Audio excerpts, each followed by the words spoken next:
Bonjour et bienvenue dans Chronique d'un changement de vie, le podcast. Moi c'est Rosanne et après plusieurs années à avoir coché les cases de la vie parfaite, j'ai décidé d'écouter mon cœur pour enfin vivre ma vie. Aujourd'hui coach en changement de vie, j'accompagne les personnes qui souhaitent sortir des conditionnements et se réapproprier leur vie. Et je choisis ici, dans ce podcast, de donner la parole à des personnes qui ont également remis de la conscience sur leur vie et opéré quelques petits, voire grands changements. Des personnes comme vous et moi, dont les témoignages inspirants vous donneront, je l'espère, également envie de passer à l'action. L'épisode du jour est la suite de ma conversation avec Arnaud, que nous avions débuté dans l'épisode 1 de la saison 2, et où nous avions parlé de sa remise en question professionnelle alors qu'il était en CDI. Nous nous étions arrêtés lorsqu'un projet d'auto-entreprise en tête, il avait quitté le salariat, excité par ce nouveau chapitre qu'il était en train d'écrire. Nous reprenons aujourd'hui la suite de l'histoire avec son lot de désillusions, de remise en question et d'inconfort. Alors plus sérieusement, ce témoignage qui nous ramène à l'importance d'écouter son corps pour créer à partir de sa vérité et non de son mental est particulièrement riche. Alors je vous laisse sans plus attendre avec notre discussion et vous souhaite une très bonne écoute. Hello Arnaud. On se retrouve. On se retrouve pour la deuxième partie en fait de ton témoignage, de notre conversation autour de ton changement de vie, puisque c'était super intéressant au regard de tout ce que tu as pu vivre ces dernières années, de prendre vraiment le temps, et ça on l'a fait dans l'épisode 1, d'aller voir, d'aller regarder tout ce que tu avais pu traverser dans ta remise en question pour passer de salarié à rupture conventionnelle et à je me lance dans l'entrepreneuriat. Voilà, je trouvais intéressant et je crois que tu étais tout à fait OK pour le partager, d'également partager en fait une fois qu'on est passé de l'autre côté, ce que tu as pu vivre puisque tu quittais ton entreprise et on terminait d'ailleurs là-dessus le moment où tu passes le tourniquet en décembre 2020, ravi d'avoir plein de nouvelles possibilités devant toi et tu es passé du coup de l'autre côté en plus avec un déménagement, je sais pas si on l'évoquera mais en tout cas, tu changes de région, voilà, nouvelle vie. Ça y est, je suis libre, j'ai ma nouvelle vie et voilà, du coup, en tant que Camille, c'est vrai que on sentait que tu étais prêt à mettre en œuvre ton projet professionnel que tu avais, ton projet voilà d'entreprise que tu avais bien travaillé tout ce temps. Tu m'avais d'ailleurs aidé dans mes préparations de mon projet d'entreprise via déjà ce que tu allais proposer. Donc il y avait vraiment cette envie-là. Et puis, donc ça, c'était janvier 2021. Ça démarre.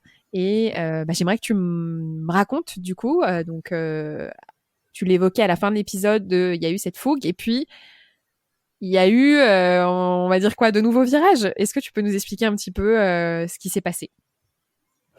Alors, ça a été une période un peu complexe. Je vais essayer de la résumer le plus clairement possible.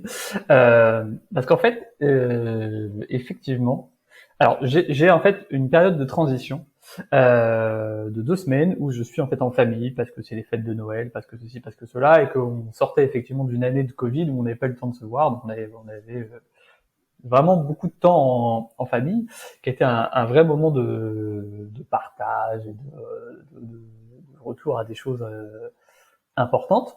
Et à l'issue de ce moment où je côtoie tous mes proches une dernière fois, effectivement, je me retrouve à Tours, puisque j'ai effectivement déménagé, comme tu le disais, avec comme objectif de lancer mon entreprise assez rapidement.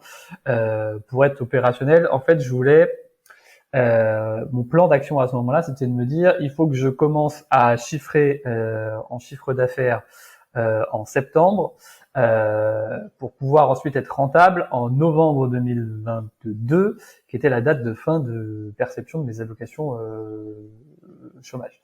Et donc du coup, j'avais mes 6 premiers mois qui étaient en fait 6 mois dédiés à la construction d'une offre et à la valorisation en termes de com en fait de ce que je pouvais proposer pour commencer à attirer des clients ou à démarcher des gens avec un certain nombre de contenus déjà produits sur le web. Parce qu'en fait, je l'ai pas dit, mais le projet que j'avais, c'était du copywriting et du marketing digital, quoi, pour le faire simplement, pour le dire simplement, du conseil là-dessus. Et donc quand je me retrouve tout seul dans mon appart après cette phase où cette année où j'ai travaillé avec tous mes collègues, puis cette phase en famille où il y avait toujours du monde, j'ai une forme de solitude qui s'est créée, d'autant que j'étais dans une ville que je connaissais pas, où par ailleurs tout était fermé. C'est très bizarre d'arriver dans une ville qu'on connaît pas, où tous les bars sont fermés, où tu peux rien faire, tu peux même pas aller au musée, tu peux juste te balader dans des rues désertes. C'est un peu étrange. Et donc tout seul dans ce nouvel appart, dans ce nouvel environnement, derrière mon ordinateur à devoir créer mes trucs, il y a une forme de toute l'énergie que j'avais, toute l'euphorie, il y a une forme de waouh, c'était bizarre quoi, il y a une forme de décalage hyper déstabilisant au début. Ça a été au début, après je me suis acclimaté et j'ai fini par trouver mon équilibre là-dedans, mais déjà là j'ai eu un point d'alerte, je vais dire, qui m'a pas semblé évident de prime abord, mais que maintenant je repère comme étant le premier moment où je me dis il y a peut-être quelque chose qui cloche, il y a un truc qui tourne pas rond dans cette affaire. Pourquoi est-ce que je ressens ça comme ça, alors que normalement tout ça devait couler de source, quoi, devait aller de soi. Et en fait, ce que j'ai vécu pas du tout de manière évidente, parce qu'il y a eu beaucoup de hauts, beaucoup de bas, et en fait c'était très intense, c'est-à-dire il y avait des hauts très hauts et il y avait des bas très bas. Par ailleurs, en plus, j'avais pas une forme physique et une santé très très forte à ce moment-là, parce que physique fait que je suis souvent malade quand ça va pas, donc voilà, j'étais bien malade. Donc tout ça cumulé fait que c'était bizarre, quoi. J'étais pas bien, il y avait un truc chelou. Et en fait, ce qui s'est passé, c'est que je me suis rendu compte que j'avais ouvert un champ extrêmement large de perspectives, qui était effectivement euphorisant quand j'ai quitté mon entreprise, mais qui s'est retrouvé très vertigineux à un moment. Enfin, moi, j'aime bien prendre la métaphore du champ de patates et du champ de carottes, mais alors, en gros, j'avais un immense champ à labourer, vraiment très très grand, parce que j'avais réussi à prendre confiance en moi suffisamment pour me dire que je pouvais cultiver un grand champ, que je savais faire des carottes et des patates, ça c'est ce que j'avais appris à faire, mais que j'étais pas du tout sûr à ce moment-là de vouloir faire que des carottes et des patates dans mon champ, quoi. Mais quitte à avoir un champ énorme, pourquoi est-ce que je me contenterais de faire des carottes et des patates? Et donc, face à ce champ immense et mon petit potager de patates et de carottes, je me suis dit, mais, cas de confiance, quoi. Je me suis dit, est-ce que vraiment tu veux faire de la com, quoi, Arnaud, quoi? Je me suis revenu à cette question-là. Et, en fait, la réponse, maintenant je peux le dire sereinement, mais la réponse est non. Mais c'était pas du tout évident au début. Et comment dire, en fait, avec le recul, je pense que ce que j'avais besoin, c'était de m'autoriser à faire autre chose. Pour m'autoriser à faire autre chose, j'avais besoin de sortir de mon entreprise, donc de plus avoir cette chape, ce contrat de travail qui m'obligeait à faire des choses que j'avais pas envie de faire, et j'avais besoin de changer d'environnement pour ne plus avoir, on parlait de ça dans le premier épisode, cette influence extérieure qui nous entraîne parfois sur de mauvaises voies. Alors, des voies qui peuvent être parfaitement utiles et positives, parce que même si c'est des impasses, savoir que c'est des impasses, c'est déjà quelque chose. Ça permet aussi de sortir de sa zone de confort parfois, et donc de faire des choses qu'on n'aurait pas fait si on avait été juste tout seul. Mais quand t'en fais trop, tu te désaxes, tu te perds et tu t'écrases. Et donc changer d'environnement et partir d'un endroit où je suis tout seul, où je connais personne, ça me permet de me reconnecter à moi, quoi. Et je pense que inconsciemment, c'est totalement un processus inconscient. À cette époque-là, j'étais incapable de le conscientiser, mais je pense que c'est ça qui s'est passé quand même. C'est que j'avais besoin de ça, de reprendre de l'air. Et donc, du coup, en me retrouvant tout seul face à mon PC, face à cette page blanche, quoi, comme diraient les écrivains, j'avais la possibilité d'écrire ce que je voulais, quoi, d'écrire une totale nouvelle page de ma vie. Et c'est un peu déstabilisant de se dire ça. Bah ouais, là, je peux faire ce que je veux, quoi. Vraiment, je crois que j'ai jamais eu autant de liberté dans ma vie, quoi, de me dire que là, j'ai 2 ans devant moi avec une rémunération correcte qui me vient de Pôle emploi. Qu'est-ce que j'en fais, quoi? Qu'est-ce que j'en fais?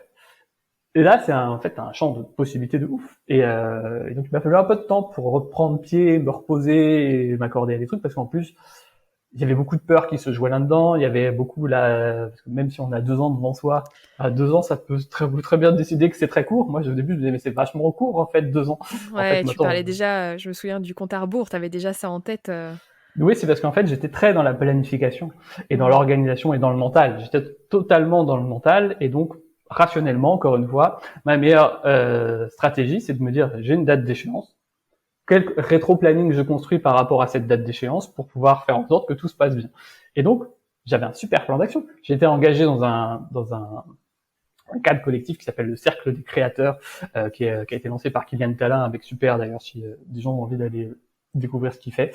Je me souviens que j'avais mis un post très long dans l'espace collaboratif qui a été créé, pour dire voilà mon plan d'action, mes engagements pour l'année. C'était ça le sujet, c'était mes engagements pour l'année. Et voilà mes engagements pour l'année. Donc premier trimestre je fais ça, deuxième trimestre je fais ça, troisième trimestre je fais ça, quatrième trimestre je fais ça, machin, blabla. C'était super clair. J'avais plein de likes, les gens disaient ah oui il est trop fort Arnaud, il a trop un plan d'action de ouf. Et en fait moi maintenant quand je relirais ce message, je me dis c'était n'importe quoi. Enfin franchement Arnaud, mais pourquoi tu te lances dans des trucs pareils? Alors je me souviens. Ouais, vas-y, dis-moi. Vas-y. Non, vas-y, fini. Ouais, en fait ça c'est des exercices du mental qui sont là juste pour me rassurer. Pour me rassurer et pour aussi avoir des choses à dire aux gens. Parce qu'en fait, encore une fois, j'assumais pas totalement l'idée de dire que je fais rien, quoi. Que je vis au crochet de la société avec mes allocations Pôle emploi pour jouer à la PlayStation. Je n'assumais pas ça. Et donc, fallait toujours que j'ai des choses à dire. Et donc, fallait toujours que je sois dans le plan, dans le plus, pas tellement pour le mettre en œuvre, parce que la réalité, c'est que je le mettais pas en œuvre, ce plan. Et c'est à ce moment-là, en me rendant compte que j'étais incapable de mettre en œuvre le plan d'action que j'avais établi, quand même ce soit le meilleur plan d'action du monde.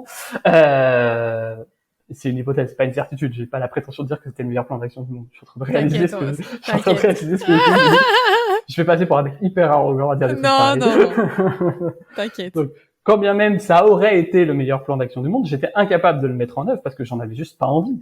Et c'est en me rendant compte de ça, en fait, que je réalisé qu'il y avait un vrai problème. Mais parce que je me souviens, si je peux me permettre, je me souviens de nos discussions à ce moment-là, de quelques échanges, et je me souviens que tu t'étais mis une deadline, je crois que c'était fin mars, pour ton site ou pour tes... Et tu disais, oui, non, mais c'est bon, de toute façon, je ferai ça dans les 2 dernières semaines. Enfin, il y avait quelque chose de cet ordre-là où, effectivement, dans ta tête, c'était très cadré. Tu disais, ouais, bah là, je pourrais le faire, mais je le fais pas. Bah, voilà, je sais que, de toute façon, c'est prêt. Quand je serai prêt, enfin, quand je me mettrai devant mon PC, ça coulera. Ça te fait rire. Tu te souviens de ce moment-là? En fait, ça me ressemble bien de moi de l'époque. C'est-à-dire que, en fait, c'est des choses que je sais faire et que je fais très facilement. Et donc, effectivement, faire mon site internet, en vrai, ça m'aurait pris 3 jours. Peut-être même moins, en vrai. Il y a des choses que je sais pas faire, qu'il aurait fallu que j'apprenne à faire sur comment, je sais créer un site internet, je sais pas le charger sur internet. Il aurait fallu que j'apprenne ça, mais sinon, la rédaction du site internet en soi, ça aurait été assez facile à faire. Mais, j'avais juste pas envie de le faire, quoi. Et donc, effectivement, je repoussais tout le temps la deadline. Et à chaque fois, comme j'avais cette conviction que, en fait, je pouvais les faire des choses facilement, rien n'était grave. C'est-à-dire que, je peux attendre, je m'en fous. Ouais, j'ai pris un peu de retard, mais c'est pas grave. Et en fait, là où c'est en plus un peu étrange, c'est-à-dire que même si je respectais pas mes échéances et que globalement je m'en foutais un peu, en fait, j'avais ce discours-là pour les autres, pas tellement pour moi. Je faisais quand même des choses, c'est-à-dire que j'arrivais quand même à produire des trucs sans avoir l'impression de produire des trucs. Et donc, du coup, j'avançais. J'avais une espèce de forme de mécanisme automatique, tu vois, qui faisait que j'avançais. Et je voyais pas le problème. Bon, après, quand il est devenu important de charger le site internet et de le réécrire, etc. C'est-à-dire que dans ma tête, tout était clair, quoi. J'avais juste à écrire. Là, j'étais incapable de me lancer. Et c'est là, vraiment... C'est concrétisé, en fait. C'est la partie concrétisation... En fait, c'était la partie... Matérialisation, pardon. Ouais, pour moi, c'est la partie de dire au monde, voilà, je suis ça. Voilà ce que je suis. Telle est mon étiquette. Ça a été un vrai problème pour moi pendant très longtemps. C'était au début de cette... Pas pendant très longtemps d'ailleurs, mais le temps, c'est une notion très relative. Mais j'ai eu toute une période où je me posais la question de c'est quoi mon étiquette, notamment quand tu crées ta page LinkedIn, tu faut toujours écrire ce que t'es. Je suis coach, je suis conseiller en machin. Il y a des mecs qui écrivent, tous ceux qui sont passés par Live Mentor, ils écrivent j'aide les machins à faire le truc. C'est le template de base de Live Mentor. Tu vois. Et en fait, moi, je me disais, mais j'y arrivais pas, quoi. Je sais pas dire. Je sais pas dire que je suis consultant en communication. Je sais pas dire que je suis copywriter. Je sais pas dire que je suis coach. J'aurais pu dire que j'étais coach. Je sais pas dire que je suis que j'aide les gens à faire ceci et faire cela, parce qu'en fait, quelle que soit la forme formule que je choisisse, j'ai l'impression que ça m'enferme dans quelque chose qui ne me convient pas, que ça me condamne à faire des patates et des carottes, pour reprendre ce que je disais au début, alors que moi, je suis pas sûr de ce que j'ai envie de faire aujourd'hui. Et donc, du coup, j'arrivais pas à mettre mon étiquette. Mais c'est en n'arrivant pas à mettre mon étiquette et en travaillant sur cette problématique-là que j'ai fini par comprendre que je savais tout simplement pas ce que je voulais faire, ou que ce que j'avais prévu de faire dans mon plan d'action super bien pensé, c'était pas ce que j'avais envie de faire, quoi. C'était une impasse. Et donc, Vas-y. oui, bah, du coup, tu m'as coupé. Et donc, bref, tout ça pour dire que en explorant cette possibilité-là concrètement, en étant vraiment dans le feu de l'action, cette fois pas juste dans la théorie et dans le mental, j'ai réalisé que c'était une impasse. Et c'est pour ça que j'ai plusieurs fois répété ça, mais aller dans une impasse, au fond d'une impasse, pour être sûr que c'est une impasse, c'est toujours un moyen d'avancer parce que ça permet de se réorienter, de reprendre une autre route qui est plus juste pour soi. Aujourd'hui, moi, je suis en train de changer complètement, mais c'est parce que j'ai exploré ça que je me suis permis de le faire, et parce que j'ai changé d'environnement pour me permettre aussi d'aller chercher au plus profond de moi ce qui était juste à un instant T. C'est-à-dire que je disais dans le premier épisode à un moment que le dialogue et l'échange avec les autres est très nourrissant et permet vraiment d'explorer les choses et d'aller au fond des choses. C'est vrai, quand on sait trier les choses. À un moment, on sait plus trier les choses, et quand on sait plus trier les choses, c'est les autres qui décident pour nous ce qui est juste ou ce qui est pas juste. Et quand on fait les choses pour plaire aux autres, ou pour avoir des choses à leur dire, ou pour les rassurer, ou pour ne pas tout simplement parce qu'on a peur d'être rejeté par les autres en faisant des choses qui sont différentes de ce qu'on a toujours fait en tant que personne, et ben on se trompe. Voilà ce que je peux dire. En tout cas, on se trompe. On prend le risque de se désaxer. Et moi, j'ai besoin de me réaxer. C'est le fait de me retrouver tout seul à un moment qui m'a permis de me réaxer totalement, quoi. Comment tu as géré ces sensations? Parce que je vais aller au bout de ma pensée.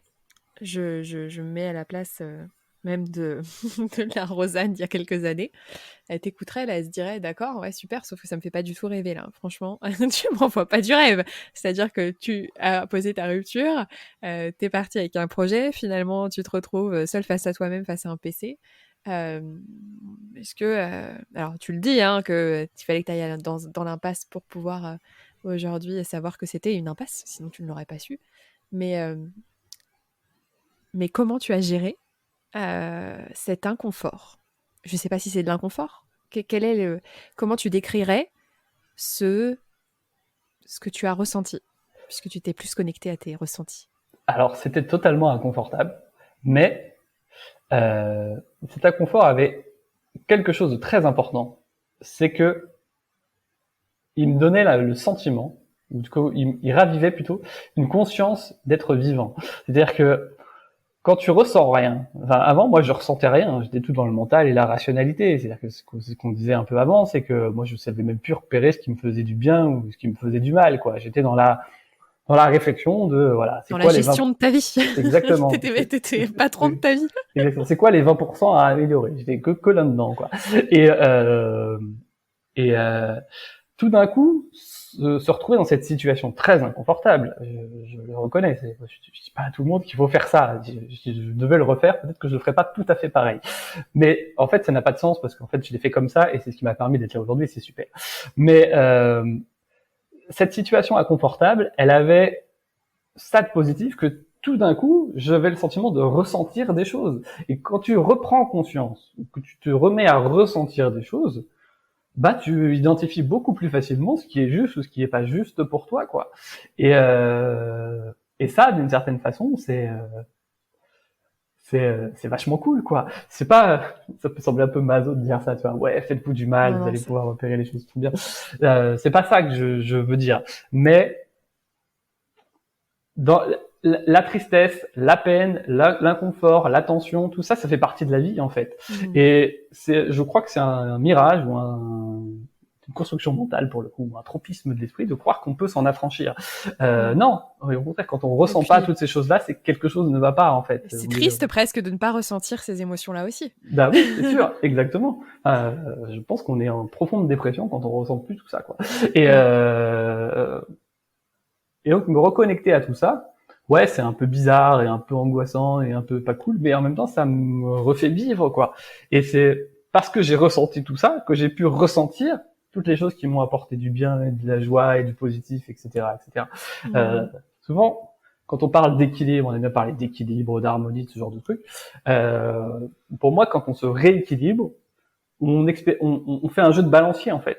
Donc, quand on est très rigide, très dans le mental, très dans la planification, inévitablement, pour se rééquilibrer, on expérimente des choses qui sont totalement à l'inverse de ça.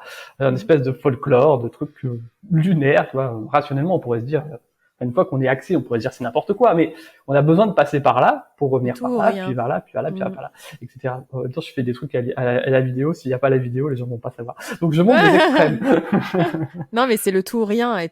Enfin, c'est super intéressant ce que tu partages et je te rejoins mais fois mille. C'est-à-dire que moi, par exemple, aujourd'hui, j'ai un fonctionnement émotionnel intense qui, pendant très longtemps, était un problème entre guillemets puisque c'était pas conventionnel, ça ne m'arrangeait pas. Je rougissais, j'avais tendance à faire des crises de larmes, etc., etc. Donc c'était quelque chose que j'ai essayé de gérer.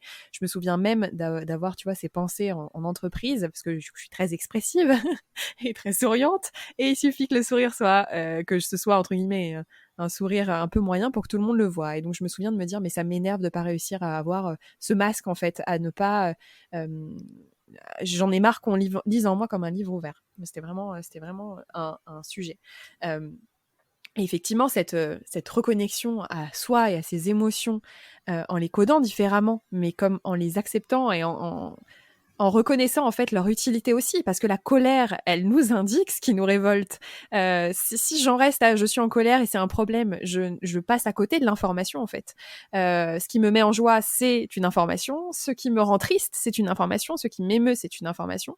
Et c'est extrêmement important. Et pour peut-être tu vois, donner un exemple aussi. Je me souviens l'année dernière, je t'avais partagé à un moment, j'ai eu aussi une prise de conscience que voilà, j'étais partie dans un chemin entrepreneurial aussi où c'était, grosse prise de conscience, mon corps me dit c'est pas là, c'est pas là, c'est une impasse. Et bah voilà, moi crise de larmes pendant 2 jours. Et en fait, c'est ce qui est génial après quand on reprend conscience de ça, c'est qu'effectivement on est vivant. Et c'est-à-dire que moi maintenant quand je ressens ça, je me dis il y a une vérité qui sort. C'est-à-dire ce n'est pas et finalement je suis heureuse de ressentir ça parce que quand on se reconnecte à ça et je sais pas si aujourd'hui tu es capable de dire le temps que ça te fait gagner.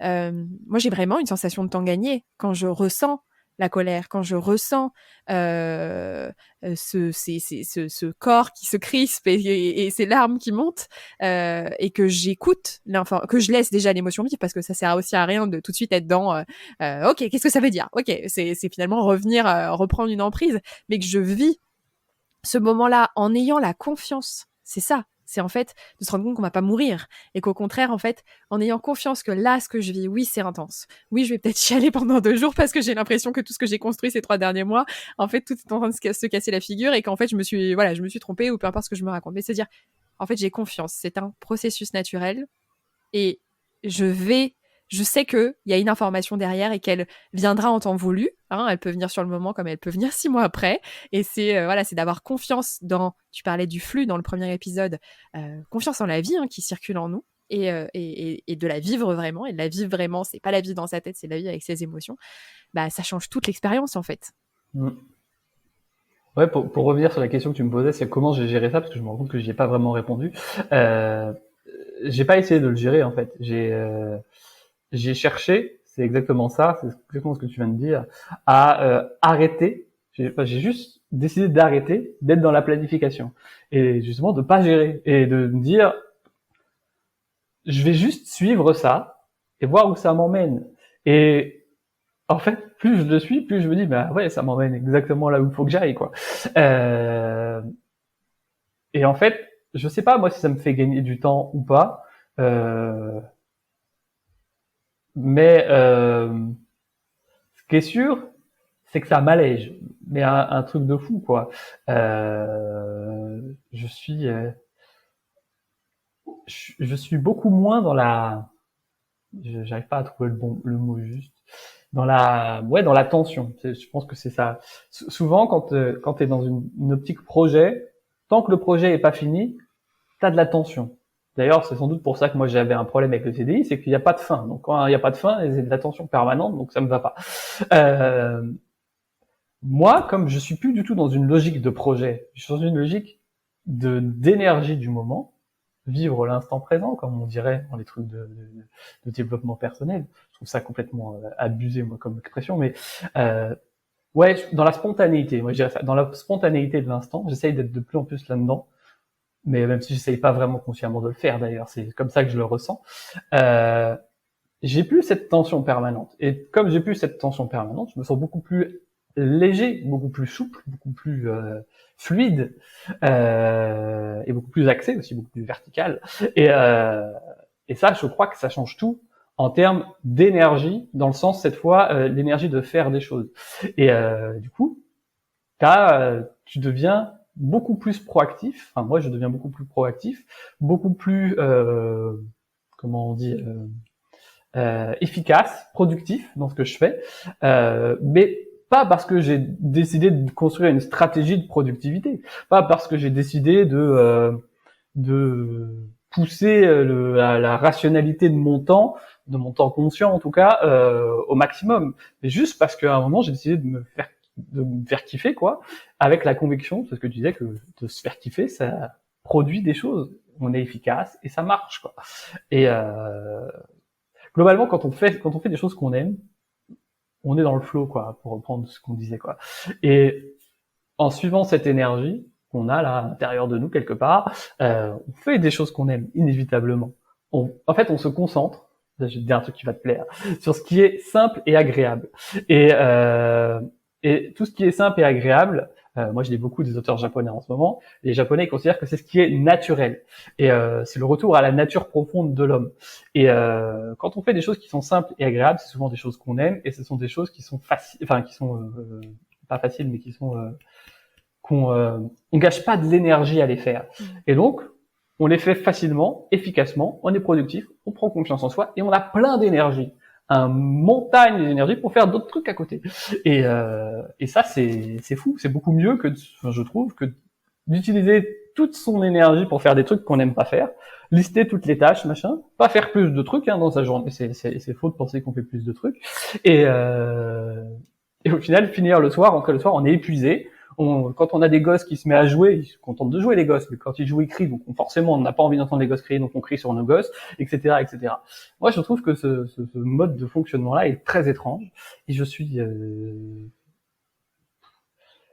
très content de m'en éloigner. C'est-à-dire que moi, aujourd'hui, quand je passe du temps avec des gens que j'aime, j'ai plein d'énergie à leur consacrer. Je trouve ça super. Et s'il y a quelque chose à valoriser auprès des gens qui nous écoutent, puisque tu m'as parlé de ça tout à l'heure en disant je vends pas du rêve, c'est sans doute ça. C'est que quand on se concentre sur ces choses-là, quand on se concentre sur les choses qui sont simples et agréables, on a plein d'énergie à consacrer aux gens qui nous entourent, à nos proches, et donc on passe des super moments avec eux. Et ça, c'est ça le but de la vie, quoi. Le but de la vie, c'est ça. C'est pas de produire des choses pour je ne sais quelle entreprise.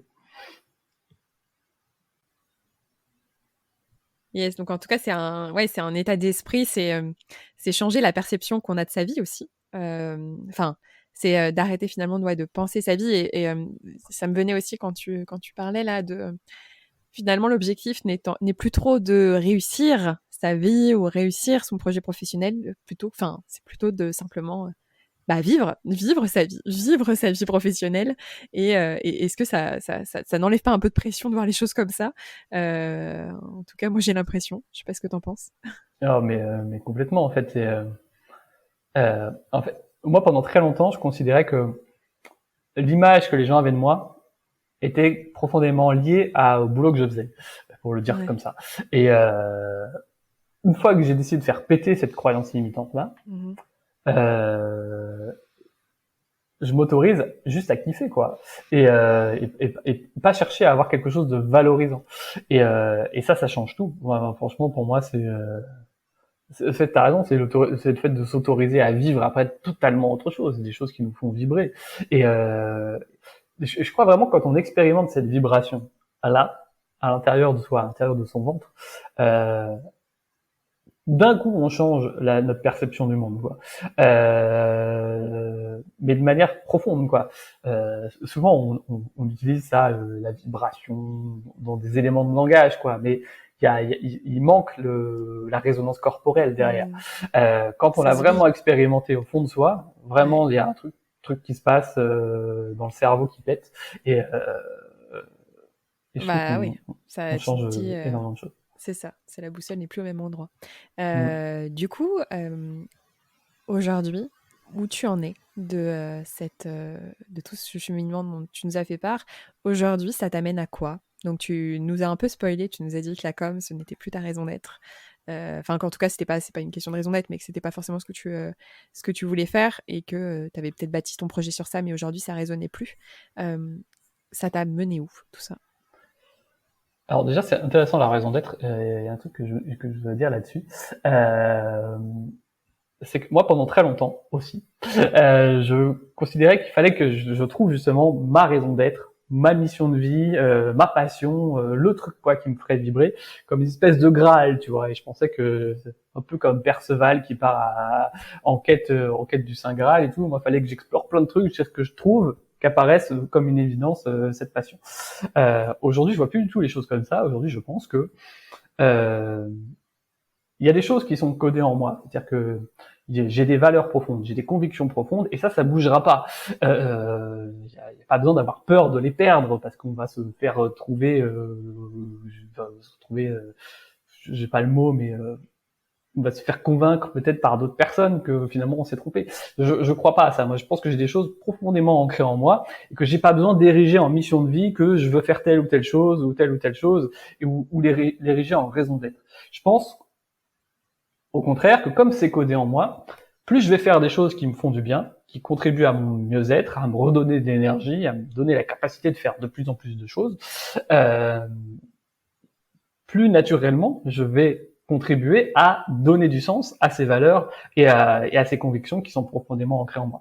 Parce que c'est ce que je suis, quoi. Donc j'ai pas besoin d'essayer de me contraindre en signant une espèce de contrat moral pour dire que ma mission c'est de faire ça ou ma mission c'est de faire ça.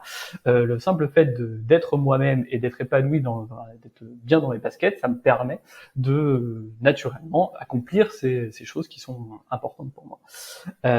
Et donc une fois que j'ai compris ça, effectivement, j'ai arrêté de me torturer l'esprit sur savoir quelle était ma mission, quelle était ma raison d'être, quel était mon projet d'entreprise que je voulais que je voulais faire. Je me suis réorienté j'ai réorienté mes yeux, mon regard, ma perception sur les choses qui contribuent à mon mieux-être. Et après, j'ai juste suivi l'énergie, quoi. Où est-ce que ça m'a emmené en fonction de mes centres d'intérêt du moment, en ayant la conviction, enfin la conscience plutôt que bien évidemment cette énergie m'emmène là aujourd'hui. Peut-être que dans 10 ans, elle m'emmènera ailleurs. Peut-être que dans encore 10 ans après, elle m'emmènera encore ailleurs. Et c'est pas grave, en fait. Ça me va très bien. Pour répondre à ta question, du coup, aujourd'hui, où est-ce que je vais difficile de répondre à cette question Où comme est-ce que ça, tu en es, peut-être, de plutôt but que en où blanc. tu vas? Ouais, c'est ça, exactement. Je préfère Voilà. Où es-tu, cette Arnaud? formule-là. Déjà, je suis toujours en voyage et je crois que tout ce dont on parle là, une des peut-être une des erreurs qu'on fait quand on commence là-dedans, c'est de penser qu'il y a une fin.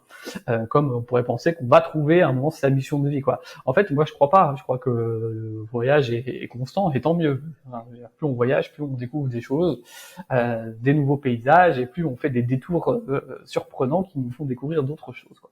Donc, où je vais, je sais pas où je vais. Ce que je sais, c'est que j'avance. Où j'en suis aujourd'hui, qui est une question qui me va beaucoup mieux. Euh, Moi, je suis très orienté en ce moment sur tout ce qui est. Je vais y répondre de manière un peu différente. C'est-à-dire que comme je me suis reconnecté à moi, en fait, bizarrement, je me suis reconnecté au Arnaud, pour reprendre une terme d'expression, au Arnaud que j'étais un peu quand j'étais au lycée. C'est-à-dire que j'ai retrouvé des centres d'intérêt que j'avais à cette époque-là, qui ont repopé comme ça dans ma tête. Ils sont en train de me dire, ah bah ouais, tiens, c'est vrai que j'avais envie d'apprendre le japonais. Ah ouais, tiens, c'est vrai que j'avais envie de faire ça, j'ai envie de faire ça. Quand j'étais au lycée, moi je passais mon temps à jouer aux jeux vidéo. C'est sans doute pour ça d'ailleurs que j'ai fait des études techniques et pas des études généraux. Et donc j'ai eu ce moment où j'ai eu besoin de rejouer à la PlayStation, etc., etc. Et en fait, en me reconnectant à ça, j'ai en fait retrouvé deux choses qui me semblaient importantes. Le premier, c'est ce que moi j'appelle le Japon philosophique. Je sais pas comment le dire autrement. Le Japon philosophique, j'aime beaucoup ça. Ça m'a toujours parlé. Je parle de Japon philosophique parce que, en fait, quand on parle de Japon aujourd'hui, on va plutôt s'orienter vers les mangas, les animés, justement le Japon excentrique, celui des costumes, des trucs comme ça. J'y connais rien là-dessus, donc je serais incapable d'en parler. Alors moi, ce qui me parle, c'est pas du tout ça, c'est plutôt le Japon traditionnel, les samouraïs avec leurs épées. Non, pas tellement ça, mais plus le mouvement zen, le comment? La culture. Ouais, la culture. Le mouvement zen, le shintoïsme, qui est en fait une forme de philosophie de la nature. C'est absolument fantastique, le shintoïsme. Un truc, ça sauverait le monde aujourd'hui, en vrai, parce que c'est pas une religion enfin, c'est une religion sans être une religion, parce qu'il n'y a pas de Dieu. Ça repositionne totalement l'homme dans son environnement naturel, c'est-à-dire que l'homme n'est pas au-dessus de la nature, et donc son but c'est pas de diriger la nature pour sauver l'environnement, c'est tout simplement de retrouver sa place dans la nature, et que naturellement, en retrouvant sa place dans la nature, il rééquilibre les choses. Bref, il y a plein de choses comme ça que je trouve passionnantes dans la philosophie japonaise, qui date c'est des trucs de l'Antiquité, hein, qui aujourd'hui retrouve une vraie place chez moi. Et il y a l'approche corporelle qui a toujours été importante chez moi, même si je l'ai toujours mise de côté. Parce qu'en fait j'ai un corps fragile, j'ai le dos fragile, j'ai le bassin fragile, j'ai les jambes fragiles, et donc dès que je faisais du sport, j'ai toujours eu envie de faire du sport, j'ai toujours aimé faire du sport, mais dès que je faisais du sport, je me blessais. C'était un truc inévitable chez moi, et c'est toujours le cas aujourd'hui. Mais il y a cette idée de l'approche du corps, et qui par ailleurs résonne beaucoup avec ce besoin de ressentir les choses qui s'est remanifesté, c'est-à-dire que ah ouais, c'est intéressant ça. Pendant longtemps, en fait, dans cette approche du corps que j'avais, je voyais le corps comme une machine, comme un truc à entretenir, et que fallait se muscler, fallait faire de la gym, fallait faire un truc. Et je pense que c'est pour ça que je me blessais. C'est parce que je voyais le corps comme ça, et fallait entretenir cette machine pour faire en sorte de vivre en meilleure santé le plus longtemps possible, quoi, pour le dire simplement. Aujourd'hui, je vois plus du tout ça comme ça. C'est-à-dire, je vois le corps plus comme un organisme vivant qui est connecté à l'esprit, mais qui est aussi entre guillemets autonome, quoi. Il y a des bactéries dans le ventre, le microbiote, il y a tout un tas de choses, et il y a en fait, ce qui est ouf quand on s'intéresse au corps, c'est qu'on se rend compte que on connaît plein de choses, mais il y a énormément de choses qu'on ignore sur le fonctionnement du corps. Et moi, je trouve ça absolument fantastique de se dire qu'on vit tous dans cette machine-là, enfin, justement, qui est pas une machine, dans une espèce de micro-organisme vivant, et qu'en fait, on comprend que dalle, quoi. Et il y a un côté à expérimenter son propre corps que je trouve fantastique. Et c'est ça qui me plaît beaucoup dans l'approche corporelle. Bref, tout ça pour dire, parce que je vais arrêter de faire des digressions, je vais revenir sur le sujet, que quand on consomme Japon et qu'on consomme approche corporelle, j'arrive sur les approches corporelles japonaises, et donc les approches corporelles japonaises, c'est aujourd'hui ce qui me passionne, c'est aujourd'hui ce qui m'intéresse, et c'est aujourd'hui ce que j'explore. Ça a plein de formes différentes. On pourrait parler d'arts martiaux, on pourrait parler des thérapies corporelles, type shiatsu, type seitai, type Sotai, c'est bien inventé des trucs comme ça. Tai, ça veut dire corps, donc ils l'utilisent souvent. Tu mets tout ce que tu veux avant et ça... Hein? Je dis tu mets tout ce que tu veux avant et ça passe. Ouais, c'est ça, exactement. Rositai. Tu pourrais. Ils sont très forts parce qu'il y a le Sotai et il y a les Tai So. Et ce sont deux choses différentes. On va créer un concept. Bref, donc le Tai So aussi par ailleurs, c'est vachement intéressant, qui est une forme de gymnastique japonaise. Ça, en fait, ça ressemble beaucoup à ce qu'on fait en sport, enfin dans des salles de muscu. Hein, après, c'est l'intention qu'il y a derrière. C'est toujours, c'est pas tant ce qu'on fait que pourquoi et avec quelle intention on le fait. T'as raison. Merci. J'aime bien quand tu dis ça. J'évite de le dire trop souvent pour pas que tu prennes la grosse tête, mais je suis souvent d'accord. Bref, c'est ce que j'explore aujourd'hui. Okay. Aujourd'hui, moi, je suis incapable de dire. Souvent, on me pose la question, c'est-à-dire, je trouve que c'est très symptomatique de la fonctionnement de notre société. Ouais, mais qu'est-ce que tu vas faire? Je sais pas, moi, ce que je vais faire. Peut-être que je vais devenir praticien en shiatsu, peut-être que je vais devenir praticien en autre chose, peut-être que je vais redevenir salarié à un moment. Peut-être même que je vais devenir prof. Qu'est-ce que j'en sais? Et en fait, aujourd'hui, ce qui est important, c'est que je m'en fous, en fait.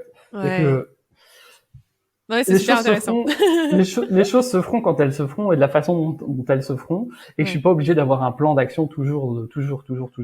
Et moi, je trouve que par exemple, quand on demande aux gens qu'est-ce que tu as envie de faire, même tout simplement qu'est-ce que tu fais dans la vie quand on rencontre quelqu'un, Ouais. je trouve qu'on pose pas la bonne question, parce que il y a plein de gens qui font des choses Ouais.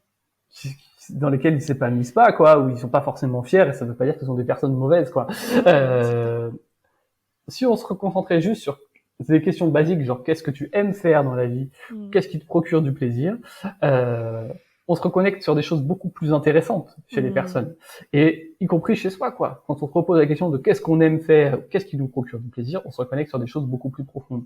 Et ben aujourd'hui, moi, je fais des choses que j'aime, et ça, je trouve que c'est super, et c'est une grande richesse, et je suis très content d'avoir cette chance-là. Comment tu vis désormais le compte à rebours des allocations chômage? Et ben en Écoute, fait, pareil? je le vis très bien parce que Ah, je n'ai plus de contrat, je n'ai plus de, c'est quoi le mot? Compte à rebours. de compte à rebours. De Je commence contrat, à, de je contrat-bourg. commence, je commence à fatiguer là. J'ai plus, en fait, le chrono a sauté, quoi. Ah, c'est bien. C'était moi-même qui m'imposait le chrono. Ouais. La date, elle est toujours là. Mais le chrono, l'échéancier, tout ce qu'on veut qui précède cette date, c'est moi-même qui décide de focaliser mon attention là-dessus. Moi, maintenant, j'y prête même plus attention puisque je me concentre sur ce que j'ai envie de faire dans l'instant. Voilà, dans l'instant, c'est quand même une notion relative. Ça se joue pas à la minute, hein, ça se joue à quelques jours quand même. Mais je me focalise pas à ce que je vais faire dans un an et demi, quoi. Ça n'a plus Mm. d'intérêt, quoi. Peut-être que tu me reposerais la question 3 mois avant l'échéance du compte à rebours. Tu me Ouais, poserais, mm. j'aurais la perception différente. Mais ma conviction aujourd'hui, c'est de me dire que à 3 mois de la fin, soit j'aurais déjà la réponse, j'aurais trouvé la solution, soit je serais en train de chercher une solution Ouais, ça parce c'est. que mon énergie à ce moment-là, elle m'amènera vers la solution à ce problème-là. Bon, aujourd'hui, elle m'amène pas vers la solution à ce C'est problème puisque génial. c'est pas un problème aujourd'hui. Donc, j'ai pas besoin de me focaliser là-dessus. C'est Ouais, beaucoup c'est mieux comme ça, je trouve. ok, ouais, c'est génial. C'est génial parce qu'en plus, voilà, quand ben, ce que Arnaud, ce dont Arnaud témoigne là, quand on voit, bah, quand on a cheminé à côté avec nos peurs, nos moments de, voilà, c'est génial en fait de voir l'évolution. En fait, tout est question de perception de toute façon, mais de la façon dont on regarde la vie, de la façon dont on se perçoit soi, le rapport au temps, et la confiance qu'on a dans le flow, dans le flux, dans la vie en fait simplement. Et ce qui est très intéressant dans ce que tu partageais là, c'est une forme. Alors, c'est le lâcher prise, ça a un côté angoissant pour beaucoup de personnes, mais finalement c'est pas tant lâcher prise que passer de gérer sa vie à la vivre en fait juste et avoir confiance avoir confiance dans le fait que les choses, les énergies, tout ça arrive au moment où ça doit arriver. Enfin, et quand on n'a plus ça, on n'a plus cette urgence de vivre, urgence de réaliser des choses, urgence de et c'est là en fait que les choses sont de plus en plus claires. Enfin, si on se retrouve aujourd'hui dans le podcast, c'est parce que moi il y a eu là 3 mois de rien, de rien factuellement, et pourtant il y a et c'est aussi lié à ce que tu partageais sur le corps, mais il y a le temps le temps mental et bah là, je fais rien. Et il y a le temps du corps. Et le temps du corps et le temps, alors, je sais pas si on peut dire l'âme, mais le côté un peu, on pourrait dire quoi, ouais, le corps, l'intuition plutôt, tout ce qui est plus un peu perceptif, intuitif, hein, quelque chose d'un peu plus authentique à l'intérieur de nous et notre cerveau, hein, ces trois temps ne sont pas les mêmes. Et voilà, le mental est capable effectivement de planifier, de gérer, et aimerait que les choses soient faites, avoir de quoi s'alimenter pour se rassurer.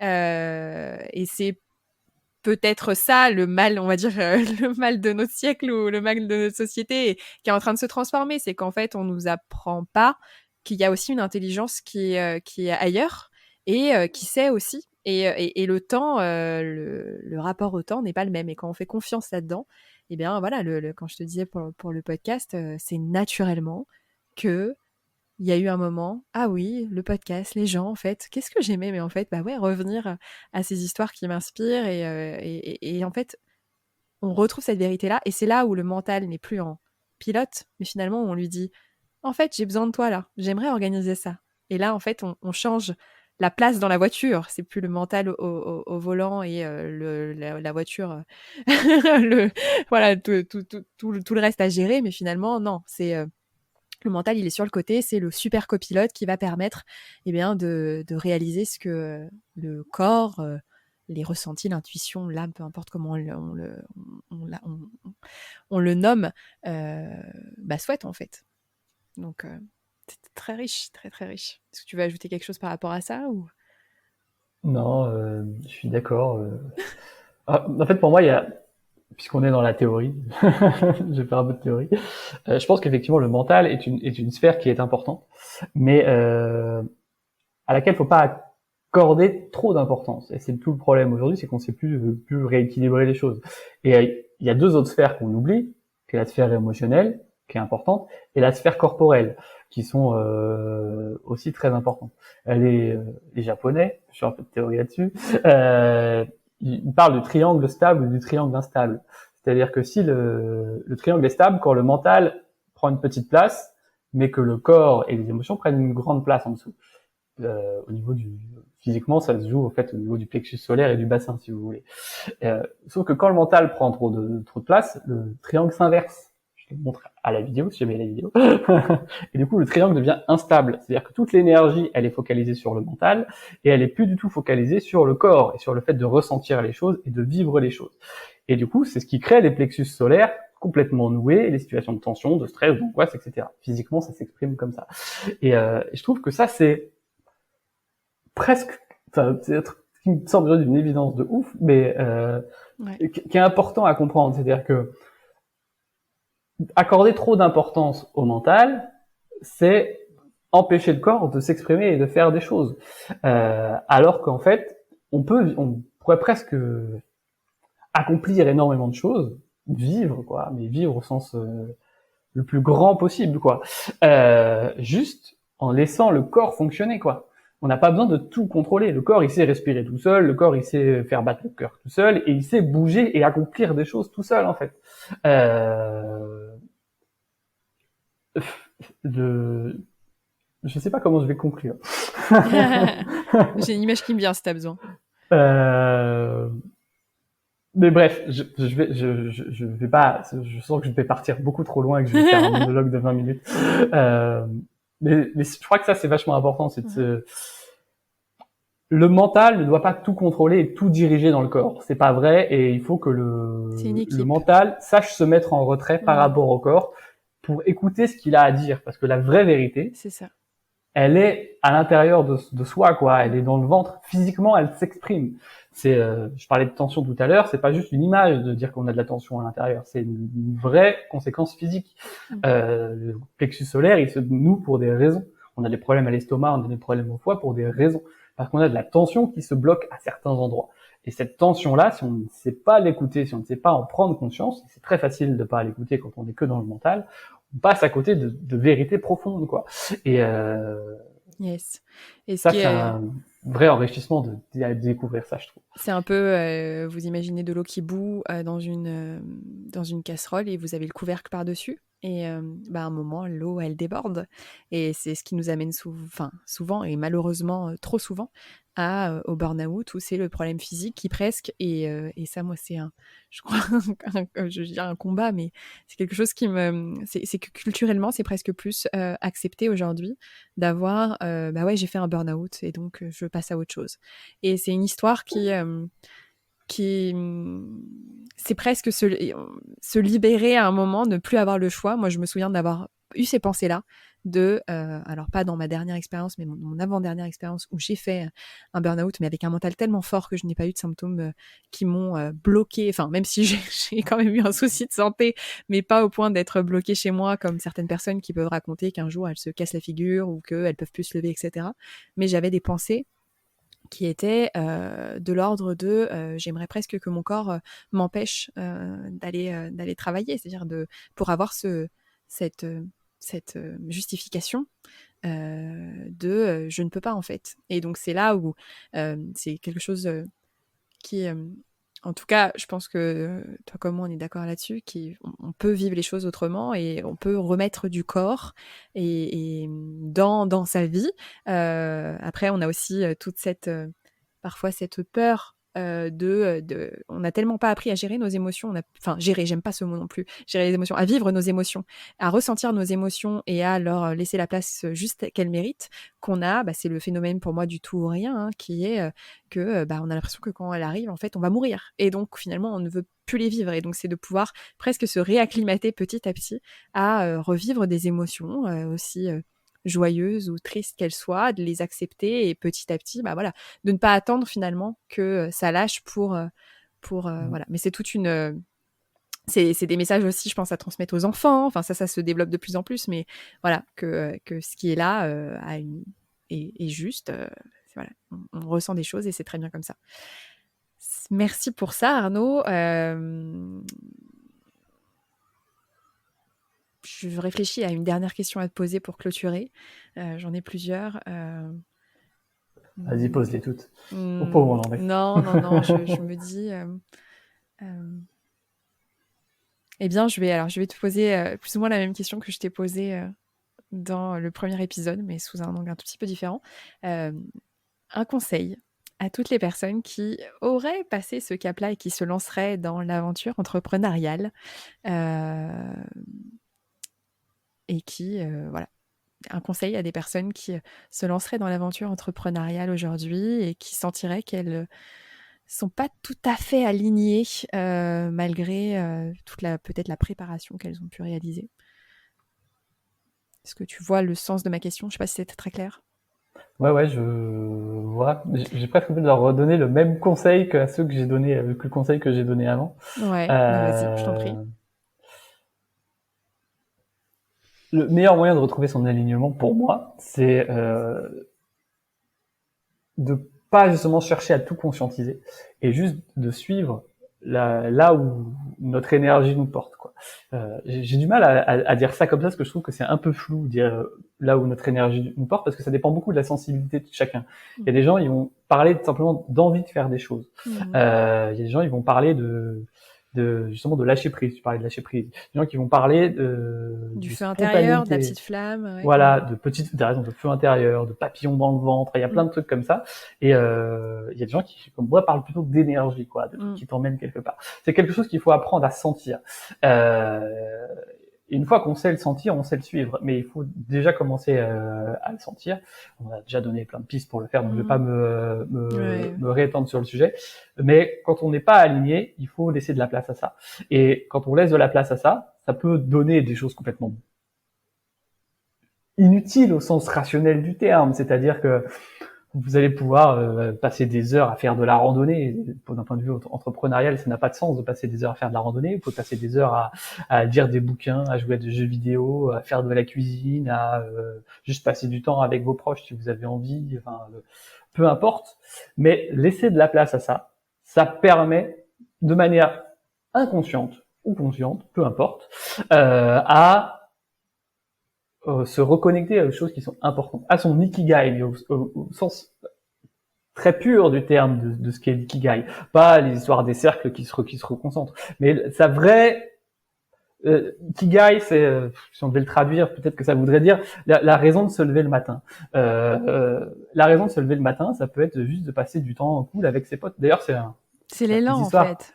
Ouais, pour la petite histoire, l'ikigai, c'est un concept chez les retraités japonais, pas du tout chez les salariés, parce que pour les Japonais, le travail est très important. Donc, quand le problème qui se pose chez eux, bon, si on met de côté tous les problèmes de burn-out et tous ces trucs-là, c'est quand ils se retrouvent à la retraite, ils savent plus pourquoi ils se lèvent le matin parce qu'ils ont plus de travail. Et donc, il faut qu'ils retrouvent une raison d'être, une raison de se lever le matin. Un élan intérieur. Exactement. Et c'est ça le concept de l'ikigai. Et la raison de ces Japonais-là, quand on lit le premier bouquin qui parle de l'ikigai, c'est de passer du temps avec leurs potes. C'est ça que ça veut dire. C'est ça qu'ils racontent, quoi, grosso modo. Ou de bouffer de la bonne bouffe, ou des choses comme ça. Et donc, c'est pas des petites choses, c'est pas des choses à mépriser, c'est des choses importantes à valoriser. Et on se reconnecte à son ikigai, et en se reconnectant à son ikigai, justement, à cette raison de se lever le matin, on se réaligne. et naturellement le projet entrepreneurial il évolue.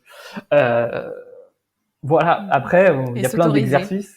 Ouais, on s'autorise. Il y a plein d'exercices qui permettent de faciliter ce genre de réflexion, mais faut faire attention. Moi, c'est peut-être ça d'ailleurs le conseil le plus important, c'est de pas de faire trop d'exercices qui survalorisent le mental. Il faut en faire, c'est important, mais il faut aussi sentir dans le corps ce qui se passe, parce que le mental, il peut mentir au corps.